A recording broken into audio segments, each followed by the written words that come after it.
Welcome, Michael. And before you start, one of the things Dr. Tim was talking about when he was reading out of The Way of the Heart, and he talked about choose for love, and it made me think of an article, and I've put the link to this in the notes for today, so you can go and read the whole thing. But it's Out of the Gentle Art of Blessing by Pierre Pradervan, and he talks about it's written by George Ritchie, and he was a doctor with the American troops during World War II who took part in the liberation of the concentration camp.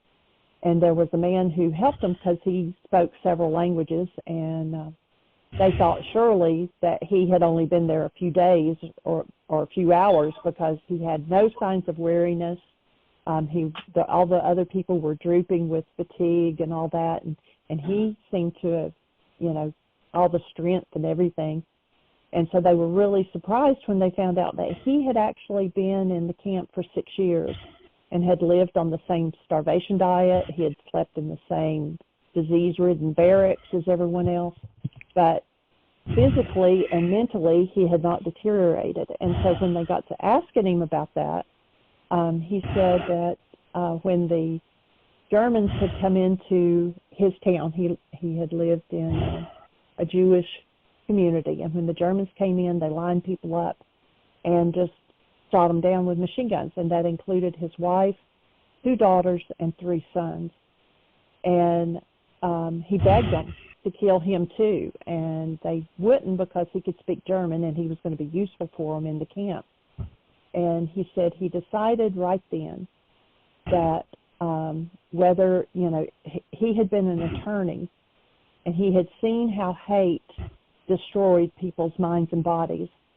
And so it was an easy decision for him. He said, he could have easily hated the soldiers that did that, but he realized, that hate just killed people, and that their hate had just killed the 6 people who mattered most to him.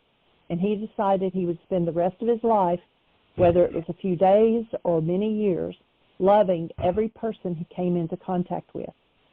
And loving every person was the power that kept this man well in the face of all the, atrocities that he and everybody else was going through.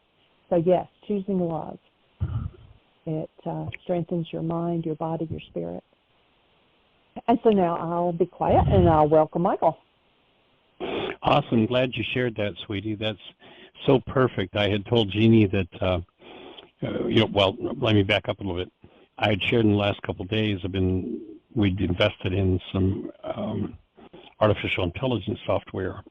And so I've been doing a lot of research and study on artificial intelligence. And I was sharing with Jeannie before the show that I had gotten a major gift from this artificial intelligence study already.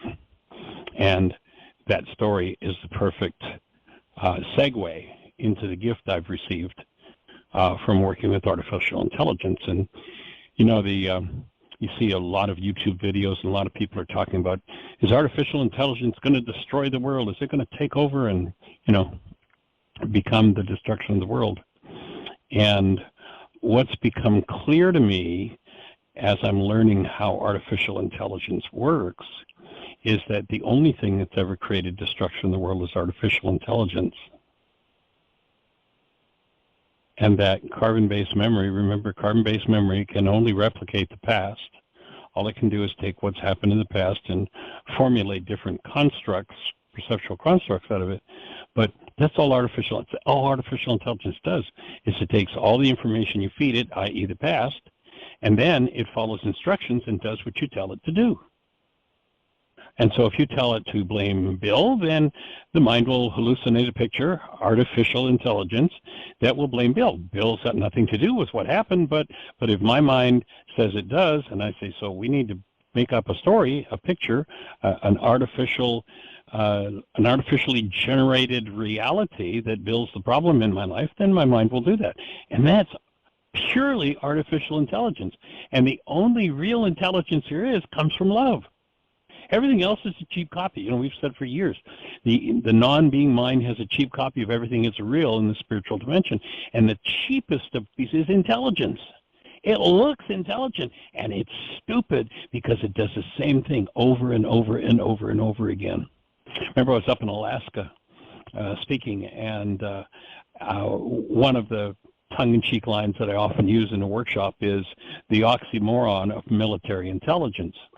And I used that when I was up there, and there was a man who was on a military base up there, and he was in military intelligence on the military base, and he was at the workshop that I did. And I made that comment, and afterward he came up a little bit, I won't say snarly, but not happy with my comment. It's like, we got a lot of really bright guys that do some really important work over there. I say, I don't have any question that you've got bright guys and they do really important work, but I stand by my tongue-in-cheek line that military intelligence is an oxymoron. And he's like, well, why do you say that? I know these guys. They're bright. I understand. But you notice that they always come to the same conclusion. There's always the same end result. We're going to have to kill somebody in order to save the world. That's artificial intelligence. Original intelligence, original being, is the only place where real intelligence exists. When Yeshua said, seek ye first the kingdom of heaven, he wasn't talking about some place off in the sky. He was saying, seek actual intelligence in you. Seek the state of being, the mind of Christ in you, which is the only mind that's alive. Everything else is dead and past and replicating, according to the instructions it's given, whatever instructions it's been given. That's all it can do. And so what I'm realizing as I'm working with this, and I'm just scratching the surface of it, is that this whole body of work that comes out of Yeshua's mouth 2,000 years ago, he was working to instruct people how to discard their reliance on artificial intelligence, which is stupid. I mean, it's brilliant. I mean, artificial intelligence, this software can do things that I could never think about doing because it can replicate whatever it's got at light speed, which I don't have the capacity to do. But it can't do actual intelligence. Actual intelligence only comes from the mind of Christ. Not a religious idea, simply the mind of being. The original state of a human being is the only place that is connected to the only actual intelligence in the universe, and that is the mind of love, which was called the mind of Christ. And if you're functioning out of that, then you're functioning as a true human being. And if you're not, you're functioning out of artificial intelligence. One of the things I've been really contemplating lately and working to support people, working to move my own mind through it from my experience of it and working to support people. You look at the violence that's going on in our culture and the raging minds that are willing, in the name of what they call patriotism, to kill people. Election workers, poll workers, judges, lawyers, prosecutors, poll workers.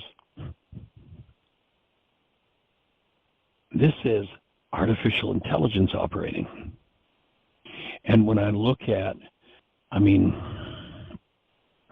some of the people that I've worked with over the years who have told me the stories of how their mothers and their fathers have treated them so tragically, just so horrifically. I could tell you stories that would curl your hair that people have shared with me in private sessions or in intensives. Just unbelievable. And when I look back at all those stories and I look at how many millions of people in this country have been so dastardly abused in their family systems, in their communities, in their schools, in their churches, artificial intelligence, that it's difficult to escape the impact on their own artificial intelligence machine, which is called in the ancient scriptures the mind of man. And that forgiveness is about dissolving the impact of the artificial intelligence in us, so there's room for original, actual intelligence to come into expression.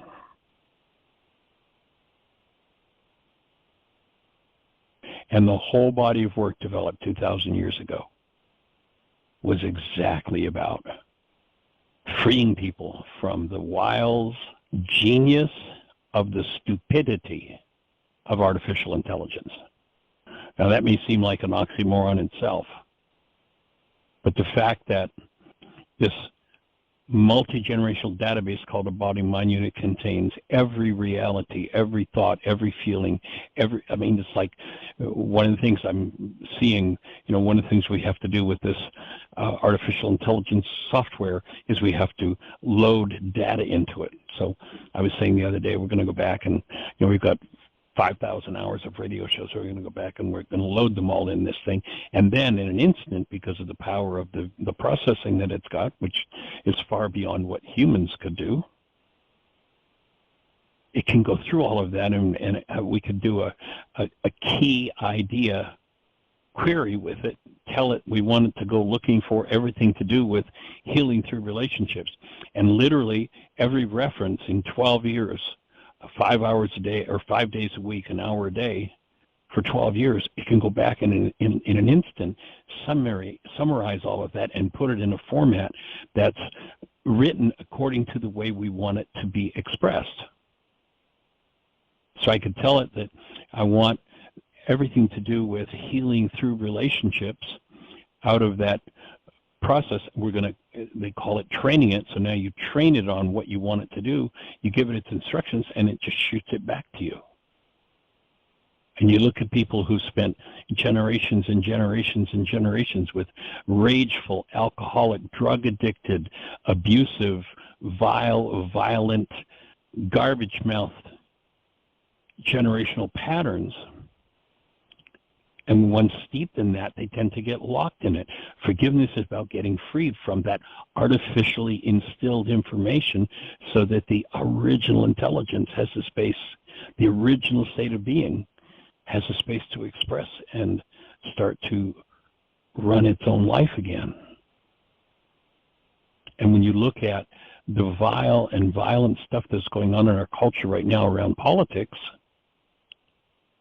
wherever it's coming from, you know how many minds have been that abused that are playing that out, and the monumental leap that needs to be made for that to heal. And we can look at, we've got a bird's eye view of that right now here, but then when you look back through history, you look at the wars of history, what in the last 75 years, over, I forget what the numbers are, 130 million people, if I remember correctly.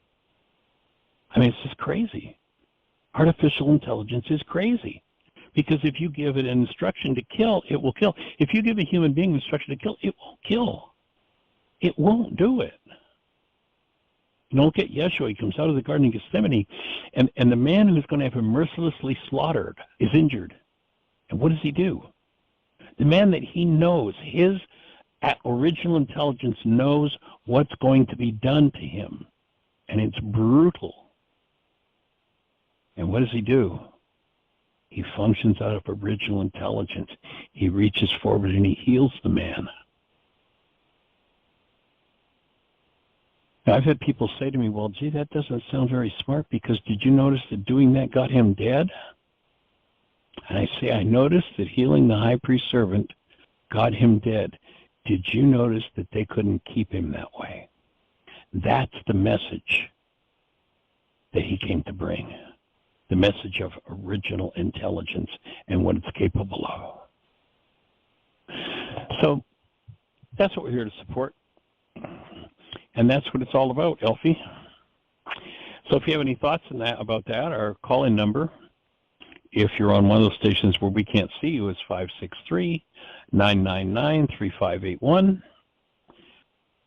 563-999-3581. If you call that number, you'll be listening directly to the show.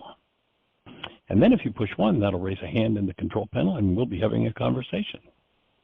So, Ms. Jeannie, do we have anybody in the phone queue with a hand up, or anybody in the chat room We do have a hand up. Awesome. And let's say hello I to our believe caller. it is Miss Kerry, 847. You're on the air. Hi. Hi. Awesome. Welcome, young lady. Good to hear your voice. Yeah, thank you. Good to hear yours too. I really enjoyed. It's been a while. Yeah, it has. Really enjoyed your AI analysis, and that's something I've been thinking a lot about too. But I haven't thought about it in terms of AI. I just thought about it in terms of habitual thinking loops. Same thing. Yeah. Yeah, and same thing. If you give AI an instruction to do this particular way of thinking, it'll loop that for eternity. So another instruction comes in. And as I see so much duality and polarity in the world, and all those things that you were talking about that aren't based on love, that are happening, and are the way that we're thinking, we seem to have this polarity in our thinking that creates this duality, that it's either or. We can either do this or we can do that. And I see it all the time, even on TV or people asking questions on talk shows. Well, what is it? Is it either this or is it either that? Or is it that? And there's no concept of, well, maybe it's all of that. Maybe it's both and I think that kind of thinking can take us out of the duality. So I've got a friend, for example, who's like, well, studying A Course in Miracles, but, should I do the Circle of Atonement, which has one perspective, or should I do the Foundation for Inner Peace, which has another perspective? And then he's trying to make one wrong, and I'm like, well, why do you have to even think like that? Can't you belong to both groups and, kind of get what you're learning from both groups? And if you are triggered by something, well, that's the greatest teacher there is for you right there. So I'm Absolutely. I'm with you. I believe, and you've heard me say this before, another one of my favorite tongue-in-cheek lines is the purpose of life is to kick us right square in the limitation. And the whole purpose of to me, rather than studying something, the thing we really need to do is to learn forgiveness, rather than, we're going to study this way or that way of thinking and move in a direction, because again, whatever we give this artificial intelligence device, it'll just play it up and play it out. But when we can accept the opportunities that show us where the glitches are in our own artificial intelligence, and where we can create the opening for original intelligence to express, to me, that's the ultimate goal of all of this work. Well, the other thing, too, is this person was, I think I'll just study this online thing and not be in groups and people. It's too triggering. And I'm like, well, what I really like about A Course in Miracles is that our healing happens through our relationship and through, if you're getting triggered by anything, where is your healing coming from? So I don't know. It goes back to that old story of the yogi who goes into the cave and meditates for 50 years and then comes out again, and the first person he meets triggers him and he gets angry and he realizes, well, all the 50 years of just sitting has done nothing really. So I just really, not that we should put ourselves intentionally in really bad relationships or unsafe relationships. I'm not saying that at all, because we still need to take care of ourselves. Yet I think there's a place for acknowledging that some people are our greatest teachers, and those are the ones that perhaps we struggle with the most. And I need to work on shifting my thinking from the either or and making myself right, all of those things, to the both and see. I just see families torn apart from polarities and thinking on all kinds of different things, whether it's gender issues, political issues, educational issues, whatever it is, you name it. I'm just really wanting to shift my basic paradigm of thinking.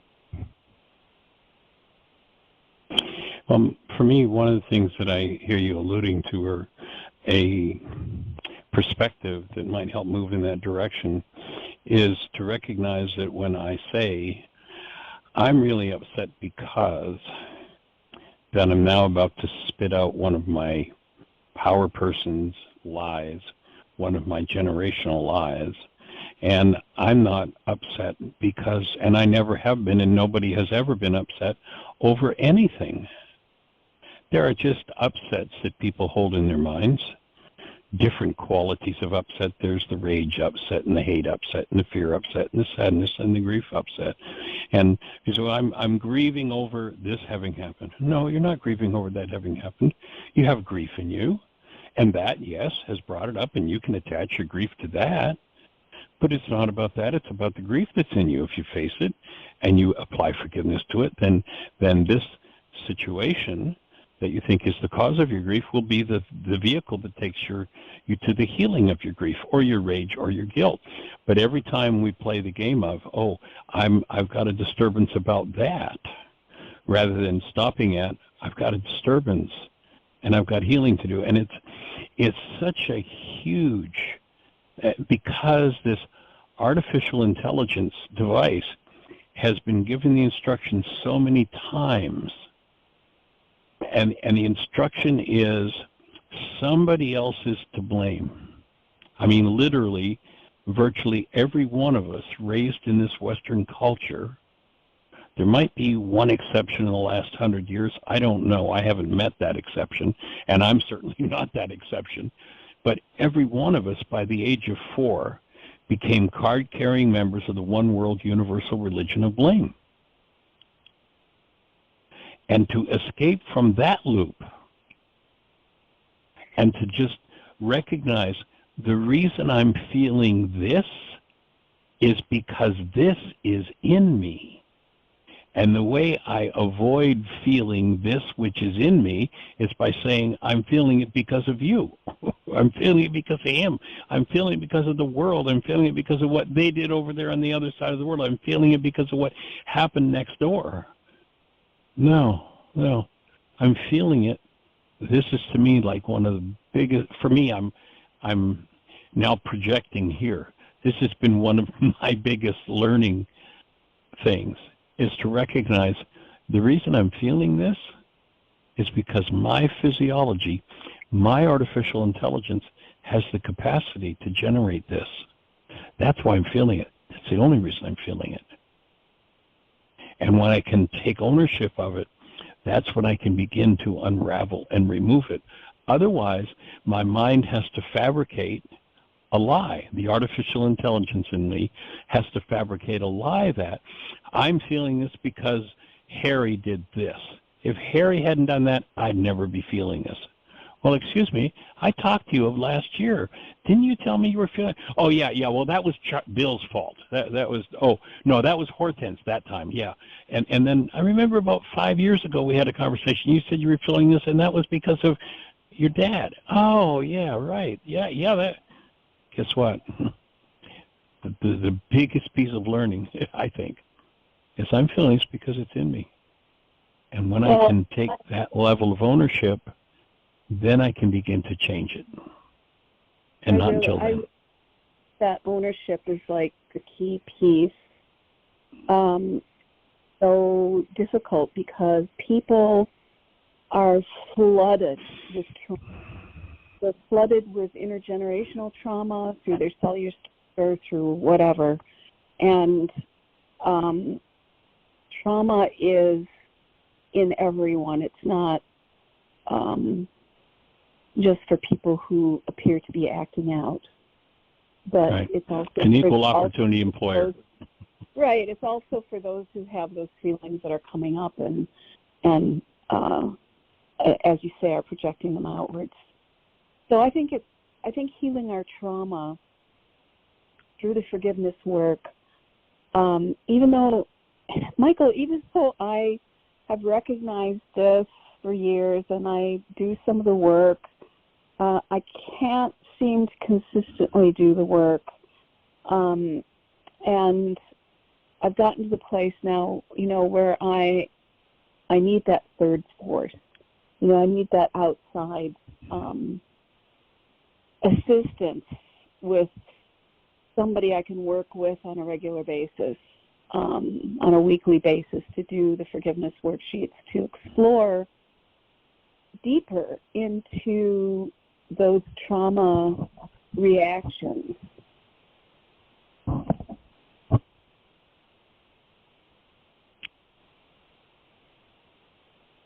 It's a big key. It's a big key for sure, having that support. I know for me personally, when I first started to do this work and first started to understand it, if I had not been intuitively guided to move in the direction of this work and then pushed by the world, by circumstance to do it, I wouldn't have kept doing my work. I wouldn't have done it. I recognize that very, very clearly. I mean, I had the blessing of being pushed to it, choosing it to a degree, yes, but as much as my own volition chose to move in this direction and do this work, it was circumstances created other than by my conscious intelligence that pushed me into that space where I had to keep moving through it. And so I frankly don't know how people who aren't teaching it can stay deeply enough involved to keep doing their work. That, from where I sit, that's a major challenge, because we've all been so steeped in this blame game. Don't you think people can teach it in different ways, though? Oh, yes, absolutely. Yeah, just by living it, it's a powerful way of teaching it. But by having that intention brought into goals to express it as purposely, consciously doing it, I think keeps people engaged, yes. But I recognize in myself that if I hadn't had that, I probably would not have continued along a meaningful path of doing my own inner work. Mm. Too easy to get engaged in, I'm too busy. There's, that's the number one drug. I don't know if you've ever been on a show where we talked about it, but several years ago we did a couple of Y workshops, extended Y workshops in a super high security prison in a town called Ionia, Michigan. And this is a prison where they've got an old Civil War facility that this prison took over, and they bring all of the worst offenders, all of the most problem-oriented offenders in the state of Michigan to that prison. We presented there. It was really quite amazing. It's the only prison. I've been in many, many jails and prisons over the years. Rikers was the worst I've ever been in energetically. But it's the only prison we ever went into where when we got there, the warden of the prison was standing at the door and opened the door for us and welcomed us and walked us through the clearance process to get in to be able to teach. And we did a couple of workshops, which he attended, the warden attended. And then there was a local teacher who stayed engaged and picked up and did a support group when we completed there. And he had been wanting to be certified in laws of living, so he did this support group and then planned to offer a laws of living course in the prison. This is a place where the inmates, was a men's prison, the minimum sentence was 25 years to life. And Laws of Living has always had a tradition because it was recognized that people didn't invest in the work, then they didn't really do it, and they really didn't benefit from it. But these are guys who are in there from 25 years to life, and they might get the slave wage. Slavery is still legal in the prisons of America. It has not been eliminated, but they might work and get $2 a day, so there's no way they can pay for laws of living. So what we decided to do between myself and this teacher, in order that people were invested, is we decided to offer the laws of living, and the cost would be that there was an 8-week support group that was done after we finished the courses that we did on forgiveness. And the requirement in order to get into laws of living, the ticket to get into laws of living cost 5 worksheets a day over that time period. And, there was a fairly large group of people that were very excited about doing it. We're doing laws of living. And the day that the course started, every man had exactly the same excuse why they didn't have their 5 worksheets a day. Now, these are guys who are locked in their cells 23 out of 24 hours. They get an hour a day to go out and exercise, 23 out of 24 hours, unless they're working in the commissary for slave wages or the laundry or what have you, as slaves. They're locked in their cells by themselves. And every person, to a man, had exactly the same excuse. Not one person did or turned in the 5 worksheets a day for that 8-week period. And the excuse was, I was too busy. Every person. And I recognized, for me, if I weren't doing this, if this were not the thing I were busying myself with, that I was working with, I recognize how I could easily have made the busy excuse as well. When I first started, moving in the direction of this work, I was in the business world. I had 3 businesses. I had 60 employees.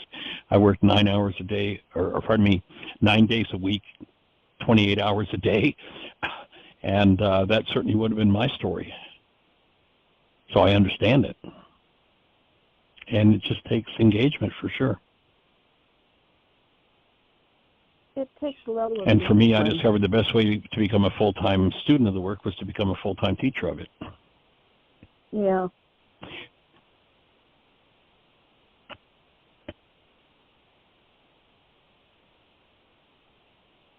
Yeah. So I join you in your new level of commitment. Go ahead. Excuse me. That's okay. So now that I retired in July, and I've actually been spending the last 6 months doing a little traveling, seeing family, and actually literally, physically, mentally, and emotionally coming down from stress. And I remember when I did the Laws of Living course, and I did the homework. Every day, every night, I sat and did my homework, and made it a commitment, even though I was incredibly busy. And now I'm finding that, maybe there is a place for me to do some teaching. I don't know what flavor that's going to look like. And in order to do that, I need to keep doing my work. Well, one of the beauties of teaching is it will take you to the next level, because once you make a commitment to teach, then everything that blocks your original intelligence around teaching and keeps you in artificial intelligence around what you need to learn, somebody's going to show up and bring it up for you. Oh, that's always You're going to literally resonate. You're going to literally resonate the person. It's going to show you what you need to forgive. In the early days, I'd be on the road. I spent 7 years in South Florida, full-time teaching locally there, and then requests came to start moving out from South Florida. And as you know, for 40 years I was on the road pretty much 6 to 10 months of the year.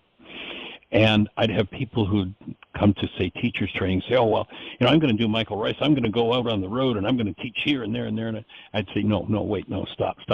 Stay home. It's cheap to stay home. It's really expensive to learn the lessons you're going to need to learn on the road.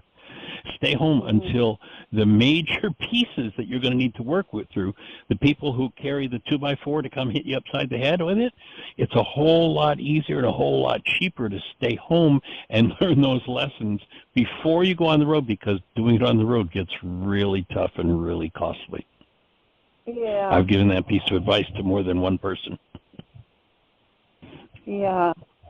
I hosted groups and taught Why Again several times, and I've hosted several years Course in Miracles, and there is always that lesson, right?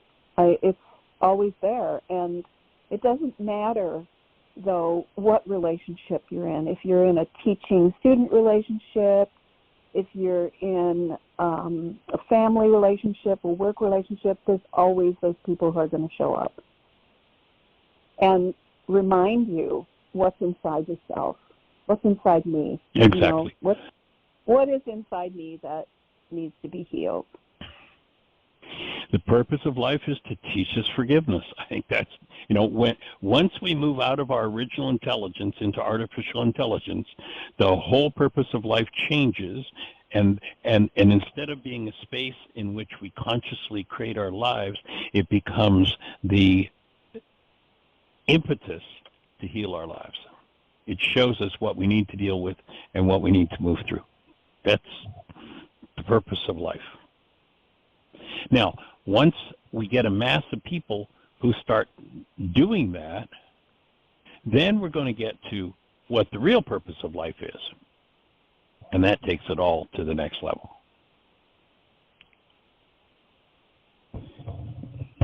And by the way, I do have a partner lined up for you to work with as a support person and an accountability partner. So I'll send you that information to each of you when the show is over. Thank you and I so really much. appreciate the fact that you called this morning looking for that accountability partner, and that you're ready to take it all to the next level. And of course, we're here 5 days a week, and there's about 5,000 hours of archives where the conversation is, it's this conversation from 1,000 different directions in how to move into the truth of who we are as human beings.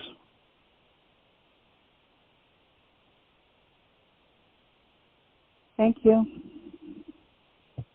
Honored and delighted, and glad you trusted me enough to call and say, hey, I'm ready to take it all to the next level. I know that at one point you were talking about, and that's part of why the prison example came up, I'm sure. As I started to share that, I'm remembering that you originally, when you did Laws of Living, one of the things you wanted to do was take it into the prisons. Is that still something that's in your vision? So what I've realized is that I don't live near a prison, but I do live near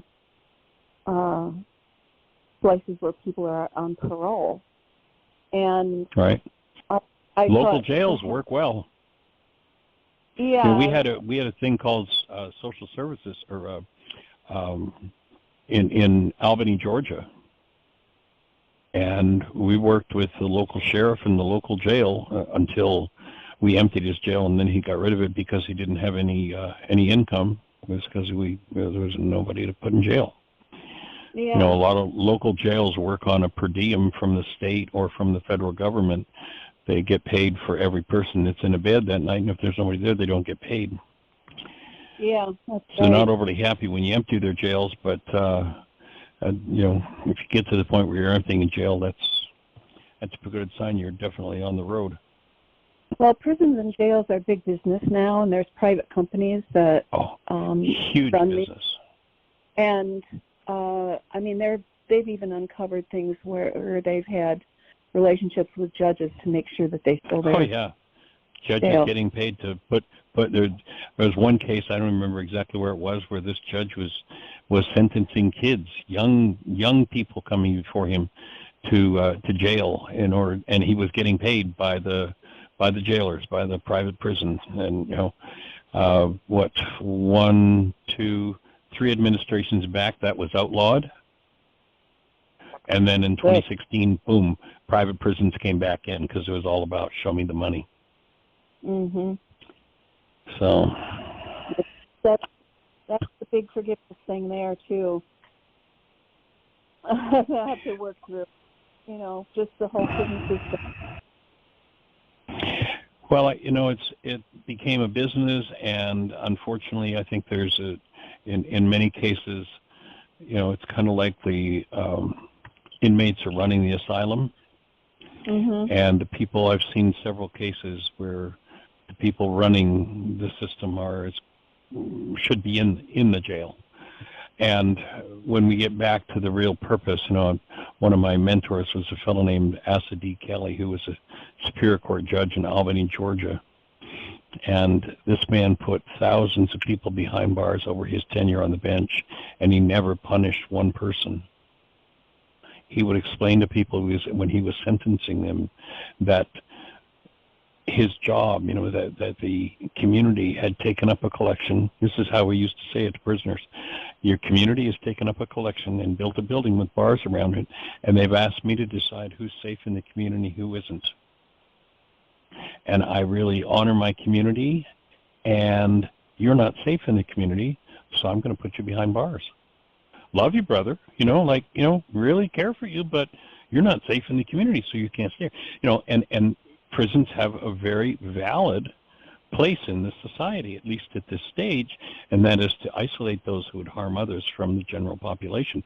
But to have turned them into a punitive system, a penal system, is where the insanity is. And to me, as long as people are living in hostility and fear, we're going to need to isolate certain people from the general population that they are willing to harm. And what we need to have are places where these people are treated honorably and respectfully, and they're given the space of healing and support for healing rather than being beat up by other people who, in many cases, are doing the same or maybe even worse than what they've done because they've got the power to do it. So I certainly join you in bringing a healing to that whole game, to that whole system, and restoring integrity to those who are there to support the healing of those who need to be isolated from the general population. Thank you. Thank you. Well, I do have to go now. I have to get ready for my class in 15 minutes. Well, enjoy. Delighted to be back in touch, and I'll I'll exchange your information with each other so you can get in touch and see how you want to work out this accountability and support process. Okay, maybe, as a matter of fact, as you put it together, maybe as you guys put it together, both of you, I think you're going to really enjoy the intellectual aspect of each of your lives, and maybe you together could come up with a system that we could offer to people who want to work with an accountability partner, and just a way to do that. So that'd be one thought I'd put out there. So, but I will definitely get some information off to you after the show. Great. Thank you, Michael. All right, young lady, we appreciate you. Lots of love and blessings. Take care, and best year yet of your eternal life. Thank you, Jeannie. You're welcome. Thanks for being with us. Okay, we do have another hand up. All right. It's nice to have Blog Talk working again, isn't it? It is. 619, I believe. This is Peter. You are on the air. Hello, Michael. Hello, Jeannie. Welcome, good sir. How are you today? We're rocking. Good. Doing well. So really quick on the artificial intelligence, you might find this interesting. And I love your take on it. So the last airplane I flew was, I'm going to use generic terms here, a military aircraft, airliner size drone. So you fly it from the ground, and they're pre-programmed to do the entire flight. However, the pilot is there to intervene as necessary when the pre-programming just doesn't work. The pre-programming is called Boolean logic, B-O-U-L-I-A-N, I think. Boolean logic. Mm-hmm.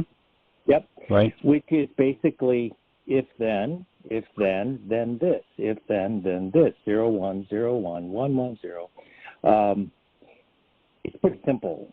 Once you get to the digital world, it's how we've had computers for years. So, right. The artificial intelligence. No, it's not artificial intelligence. What we were told is artificial intelligence coming down the road, and none of us have seen it, but it's coming.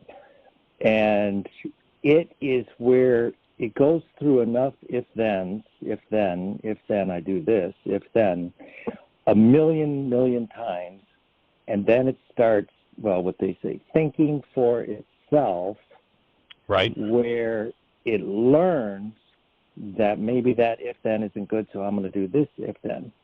But here's what I'm submitting, and it goes along with what you were saying. The person that programs the code for the learning process is the same person that wrote the original formula. So how it learns from the past is still caught in the past learning, if that makes any sense. All it can do is replicate. 1,000 variations on the theme, but it's basically replicate. Right. Exactly. So anyway, that's 2 cents on that. But I wanted to talk to you. We run out of time. I've been doing my worksheets on several issues, and one of the issues that came up in the weekend still point breathing was finding my purpose. And for me, anyway, when I don't have my purpose, and I had one my entire life, and I retired, and I did a lot of stuff, everything I wanted to do, basically. So I was searching for my new purpose, and then for the first time in my life, I really didn't have one. So when I addressed that issue through the worksheets and looked at what I was doing with my life, I'm going to use the word off track because it didn't have a purpose. So there was no track.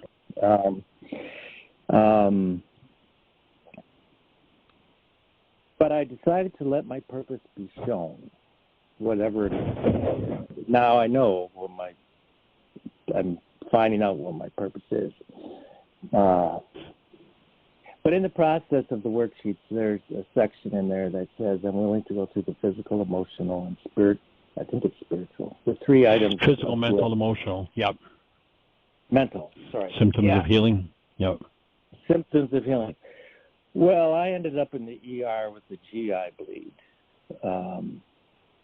And the doctors were able to fix it, but it was quite miserable for 24 hours. And in the process, the surgeon was able to fix the bleed, so that was good.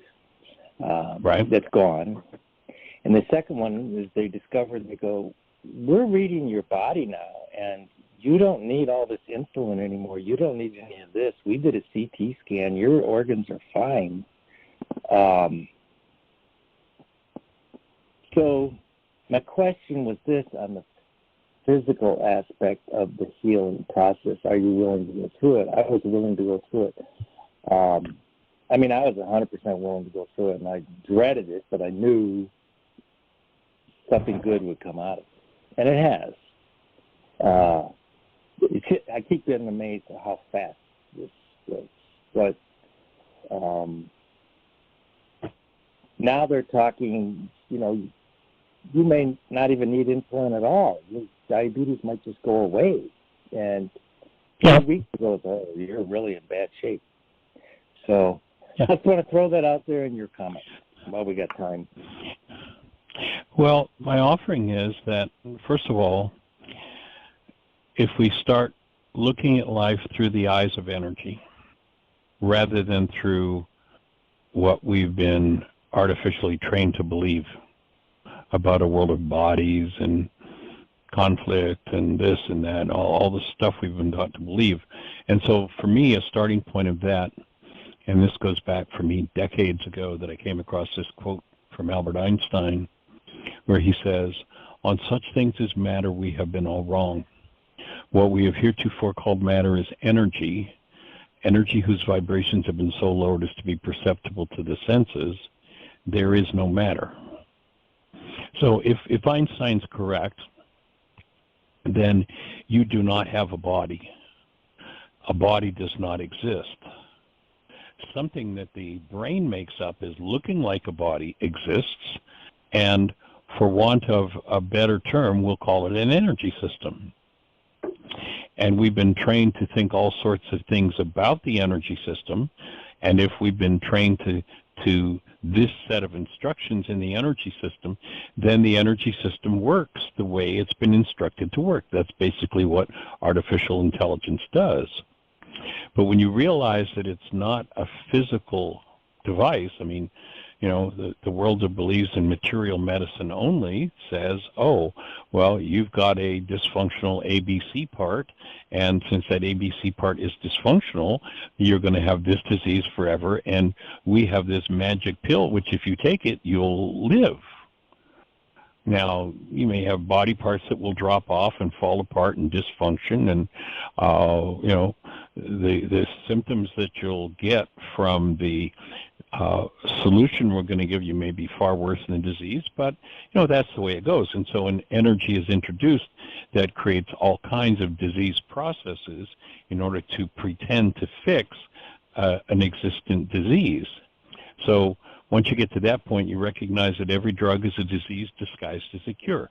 It brings an energy in that alters some energetic function of the structure that appears to create a benefit, but along with it, it carries all kinds of energetic impacts that create more diseases to be treated, and that's why somebody who starts on the ABC drug today, guaranteed 5 years from now, they'll be probably on 12 different drugs. 30 years from now, they'll be on 18 different drugs. And the energy structure will be so confused it won't know what to do, and so people die.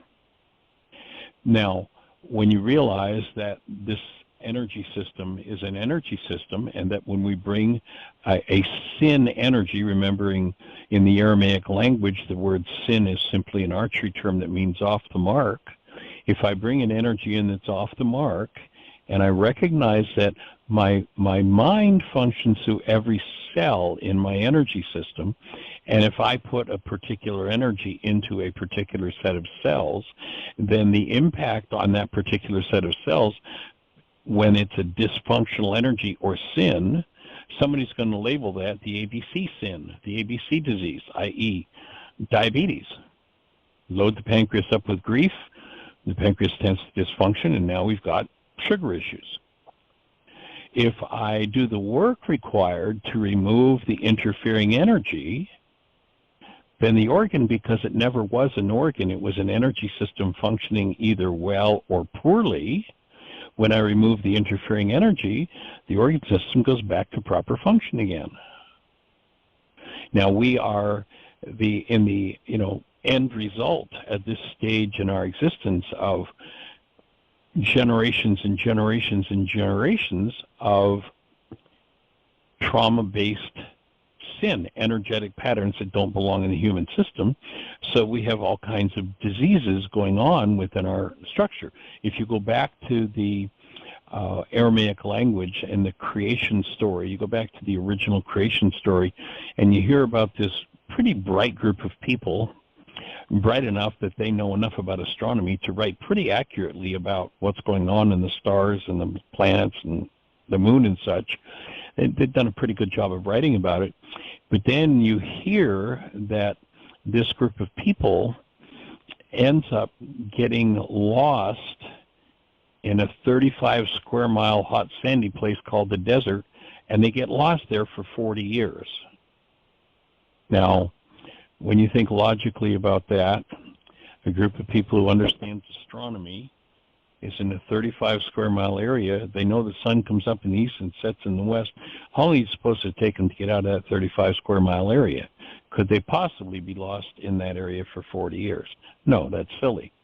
But when you realize that the word desert there is a code word for the unconscious, most people don't really start to consciously think about what energies they're engaging in and how they're creating their lives until about the age of 40. And they start to notice that, why is this happening to me again? I've taken the geographic cure, I try to fix everybody that's done it to me, and here I am back in the same boat again. Maybe they weren't talking about a hot, sandy place. Maybe what they were talking about was that we're stuck in the patterns of the generations. And then you'll remember, if you read that story in the creation, in Genesis, you'll remember that they said there's a way to get out of the desert. And the alternative to the desert is a place called the Promised Land, or at least they spoke of it metaphorically as a place. The Promised Land is not a place with date, flowing with milk and honey. The Promised Land is a place where we consciously engage in energetic patterns that support our physiology, that support our aliveness and our original creative process. That's the Promised Land. The desert is playing out the unresolved energetic patterns from generations upon generations upon generations. The old generation has to die off doesn't mean people in old physical bodies have to physically die. The root of the word generation, genare, it means cause. The cause is held within this multi-generational database that created distortions and diseases had to be removed. And when they were removed, bingo, the uncurable organ all of a sudden became cured. There was a man who understood how the whole process worked, and in essence, give you the long form of his statement. We've only got a few seconds before the show cuts off, but the long form of his statement, they said, gee, what do we need to do to heal ourselves? And he said, you must forgive from your heart the wrongs of your brother. The long form of that is, the heart is another term for the unconscious mind. What he was saying is you must go into the unconscious parts of yourself that are functioning out of the artificial intelligence of the generations that have created trauma, disease, and suffering in your bloodline and in your world. You've got to overcome that. And when you put those energies into your brain's image of your brother's going to show up, and those energies are going to show up reflected in your perceptual constructs in your brain's image of your brother. And now you've got to go into the hidden part of yourself, the unconscious, your heart, and forgive those, remove those things that you put into your brain's image of your brother that you think are about him. And when you do, then you'll be freed of your diseases. Bingo. Now the energy system starts to function as it was designed to. And we're in the Promised Land. You get to originate what it is you want to create. You engage only in frequencies that are nurturing and supportive of human life. That is, those things that come from original intelligence that are based in love. You bring it into expression in the world, and you become a conscious creator. Now you're living in the Promised Land.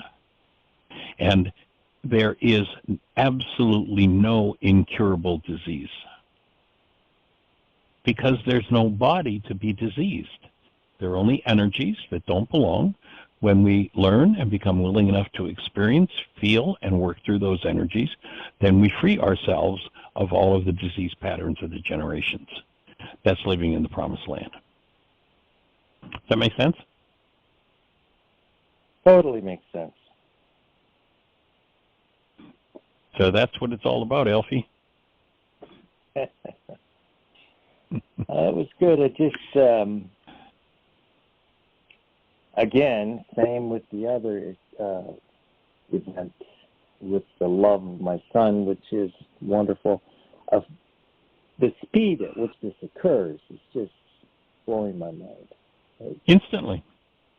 Yeah. If you remove the energy, instantly the shift has to happen. I mean, if I sit here and I'm watching Channel 2 and there's this very complex, deeply complex color, sound, and all of that, and I push a little button and I change channels, that's gone in an instant. I mean, that whole complex system is gone and replaced where, I was watching, 2 football teams and 60,000 fans on my TV. All of a sudden now I'm watching a symphony at the push of a button. It's that instant. All you have to do is change the frequency that's running the system. And if we've been trained into, if our artificial intelligence has been trained to do, well, this is the way life works, there's hate, there's fear, there's reason, there's enemies, there's all this stuff. Well, if those are the instruction sets, then that's what we're attuned to, and that's what reflects in physiology, in mind, in emotions, in relationships.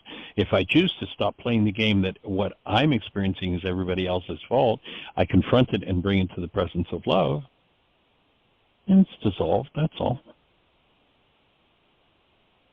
And we're right on the verge of the show cutting us off, so I'm just going to say thank you, everybody, for joining us. And Peter, I'll send you some information. You guys can exchange information and see if you want to work together.